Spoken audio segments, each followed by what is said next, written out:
Muhammed Abdülvahab deyir ki, cəmaət olmaq üçün, bölünməmək üçün əsas nədir? Cəmaatı tamamlayan, cəmaatı kamilləşdirən və o cəmaat ki, ona doğrudan da cəmaat demək olar, orada nə olmalıdır? Əmir. Əmrə itaət lazımdır.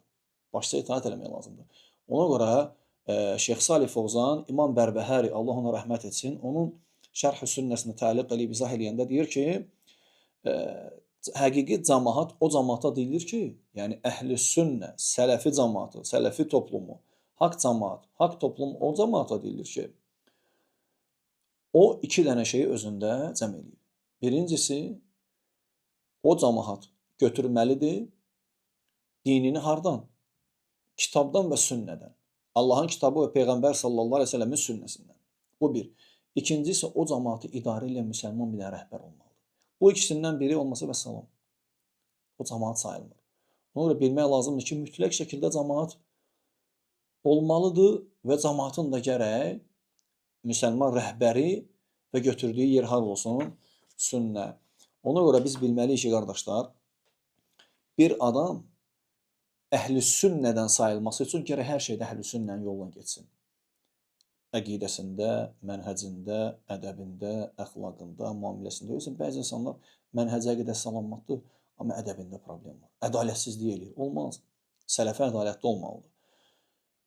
Bəzi adamlar var, məsələn, deyir, mən əhl-i sünnəyəm, amma məsələn, rəhbərin dalınca danışır, rəhbəri alçaldır, onu gözdən salır və s. nə qədər şeylər.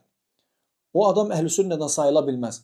Ona görə biz bilməliyik ki, məsələn, İmam Bərbəhər rahimehullah başqa bir sözündə, yenə Şərh-i Sünnədə olmalıdır, səhv eləmirəmsə, deyir ki, la yuqalu li raculin sahibus sünnə hatta tecma'a fihi as-sünnətu kulləhə. Bir adama əhl-i sünnədir demək olmaz, ta ki, bütün sünnən özündə əhatə eləməyincə, cəm eləməyincə. Əqidə, mənhəz, ədalət, müamilə, əxlaq, rəhbərə itaət və s. bütün. Sən əhl-i sünnəsənsə, rəhbərin dalınca danışmamalısan. Sən əhl-i sünnəsənsə, sələfisənsə, ölkənin rəhbəri üçün müsəlman rəhbərdən gedir söhbət. Müsəlman rəhbər üçün dua eləyəndə sən narahat olmalısan. Əksinə sevinməlisən. Yaxşı, sən də narahat olursan, xavaric də narahat olur. Hizbi də narahat olur. Sən sələfisənsə, narahat olma, əksinə. Sən də müdafiə elə, dua elənlər üçün dua elə və s. Amma kim ki danışır, özünü əqidədə, əxlaqda, hətta mənhəcdə də doğru olduğunu deyib, amma rəhbəri gözdən salırsa, adam sələfidir, o bidətçidir və s. Ola bilər kimsə indi bilmir, sıravidir, pensiya və s. bu şeylərə görə danışır, indi cahildir, öyrədər onu. Amma belə adamlar bidətçilərdir. Sələfi belə olmaz. Ümumiyyətlə, sələfi aydın olmalıdır. Hər bir məsələdə. Sələfi bəziləri kimi hansısa məsələni danışanda deməməlidir ki, telefonları söndürün. Belə şey yoxdur sələfilərdə. Sələfi nə danışır ki? Sələfi telefondur, məsələn, kimsə deyir ki, kamera var, ehtiyatlı ol, kamera çəkir. Sən Allahdan qorxansansa, İnnəllaha kənə aleykum raqibə. Allah sənə nəzarət edir və salam, sənin nəzarətin budur. Kameranı qoy qurağa, telefon, nəş qorxursan ki? Sən nə danışırsan ki, telefonu söndürtürürsən?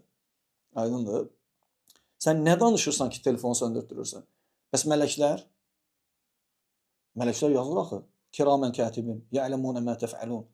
Mələklərlə hörmətli yazanlar. Nə edirsiniz bilirlər, nə edirsiniz yazırlar. Hamısı yazılır.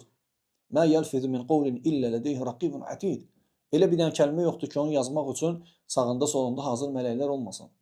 Sələfi aydın, heçədən qorxmur, heçədən çəkinmir. Hər yerdə istəyirsən 10 dənə telefon qoy. Şeyxlərdən biri eşidir ki, onun səsini kimsə gəlib yazmağa, deyir ki, gətir qoy bura dizimin üstünə, aydın düşsün səsin. Sən nə yazırsan burada yaz.